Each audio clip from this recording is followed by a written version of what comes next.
I think one of the things in your career that people love, Michael, was obviously the lead ups to the fights and also the fun rivalries that you had in this sport. I'm just wondering, is there anybody in this sport that you had a rivalry with or a beef with at the time, and then now that you're a retired fighter, you're sort of, I don't know if I would say buddies, but maybe you realize that you have more in common with that person than maybe you realized at the time?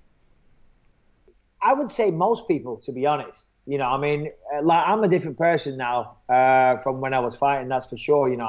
I don't walk around. So, I'm not in a weight class. Before, anytime anyone was in my weight class, they were kind of my enemy. And they were my enemy or my opposition.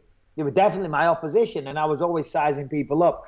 And I feel that when you meet under those circumstances, it's a very unique set of circumstances that you might potentially fight one day. So therefore, you don't want to get too close. For example, Luke Rockhold. Me and Luke Rockhold. I mean, yeah, listen, the guy's still a bit of a tit, isn't he? Let's be honest. But I will say this. Daniel Cormier, DC, is a great guy. I got a ton of respect for that man. And he's like best mates with Luke Rockhold, right? So I guess Luke Rockhold can't be that bad. Otherwise, DC wouldn't be friends with him. So I think if we met under different circumstances, who knows? We could be going surfing together. Not that I surf, but you know what I'm saying. So what about a pint? Do you see yourself having a pint with Rockhold now that it's all ancient history?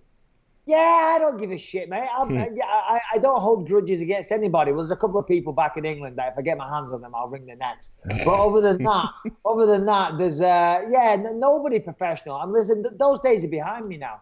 I've got no ill will. I wish everybody the best. I don't hold any grudges. And yeah, I'd happily share a beer with Rockhold. I remember I was commentating in Raleigh. It was me, DC, and Brendan Fitzgerald.